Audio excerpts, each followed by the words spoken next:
কিছু সপ্তাহ আগে ইন্ডিয়ান আর্মির তরফ থেকে স্টেটমেন্ট এসেছিল যে তারা রাশিয়া ইউক্রেন যুদ্ধকে ভীষণই ক্লোজলি মনিটরিং করছে। এটা অ্যানালাইজ করা হচ্ছে যে যুদ্ধে দুই দেশ কি কি স্ট্র্যাটেজি আরোপ করছে, হামলা করার জন্য কোন কোন হাতিয়ার ব্যবহার করছে, ডিফেন্স করার জন্য কোন হাতিয়ার এবং কোন ডিফেন্স ইকুইপমেন্ট কার্যকরী হচ্ছে। রাশিয়া তো এমনিতে ভারতের থেকে অনেক দূরে রয়েছে, কিন্তু রাশিয়া এবং ইউক্রেনের যুদ্ধ ভারতের ওপরও ভালো রকম প্রভাব ফেলছে, কারণ এই যুদ্ধে ইউক্রেন ও রাশিয়া যেই হাতিয়ারের ব্যবহার করছে সে S-400 মিসাইল ডিফেন্স সিস্টেম থেকে নিয়ে ট্যাঙ্ক, তোপ, আর্মড ভেহিকেলস, ডেস্ট্রয়ার, সাবমেরিন, এমনকি ক্রুজ মিসাইলই হোক না কেন, এর মধ্যে বেশিরভাগ হাতিয়ার ভারত ও রাশিয়ার থেকে পারচেস করেছে। এক্ষেত্রে যুদ্ধকালীন সময়ে ভারতকেও এই সমস্ত হাতিয়ারকে কিভাবে এফিসিয়েন্টলি ব্যবহার করতে হবে, এগুলোর মধ্যে কি কি কমতি রয়েছে এবং কোন কোন স্ট্রং পয়েন্ট রয়েছে, ইন্ডিয়ান আর্মি সবকিছু মনিটর করছে, যাতে ভবিষ্যতে যখন ইন্ডিয়ান আর্মি চায়না বা পাকিস্তানের সঙ্গে যুদ্ধে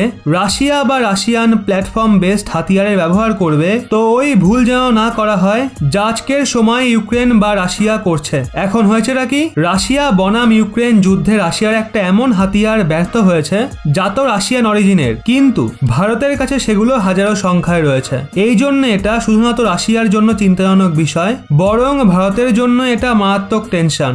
আসলে ইউক্রেন যুদ্ধে এখনো পর্যন্ত সহস্র ট্যাঙ্ক, আর্মড ভেহিকেলস হারিয়ে ফেলা রাশিয়া অনেক বড় ঝটকা খেয়েছে। ইউক্রেনের সেনারা প্রথমবার রাশিয়ার সব থেকে অ্যাডভান্স এবং হাইটেক মনে করা T-90M ট্যাঙ্ককে ধ্বংস করে দিয়েছে। মস্কো যুদ্ধজাহাজ ডুবে যাওয়ার পর এখন রাশিয়ার জন্য দ্বিতীয় সবচেয়ে বড় ঝটকা বলে মনে করা হচ্ছে। এই যুদ্ধের আগে পর্যন্ত রাশিয়ার এই tank state of the earth main battle tank বলে মনে করা হতো, যা কনভেনশনাল ট্যাঙ্ক সেলের সঙ্গে সঙ্গে guided missile firing capability, remote control heavy machine gun, cryogenic cooling technology এবং round the clock night vision টেকনোলজিতে পরিপূর্ণ। রাশিয়া নিজের T-90 ট্যাঙ্ক এইভাবে বানিয়েছিল যদি তাদের ওপর কোনো শত্রু ট্যাঙ্ক হামলাও করত তাও সে নিজেকে বাঁচাতে সক্ষম।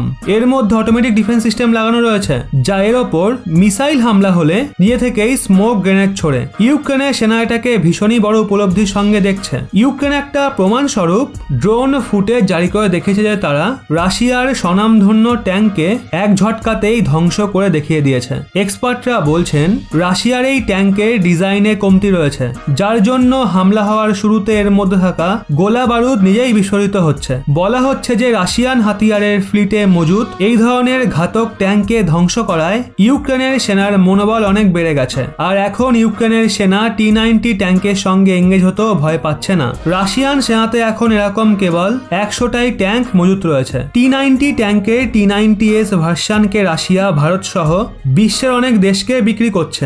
ভারতীয় সেনাতেও হাজারো সংখ্যায় T-90 ট্যাঙ্ক মজুত রয়েছে, আর এখন তো ভারতীয় সেনার সংখ্যাকে আরও বাড়াতে চায়। এই ট্যাঙ্ককে রাশিয়ার ভীষণই সফল হওয়া T-72 ট্যাঙ্ককে আপগ্রেড করে বানানো হয়েছিল।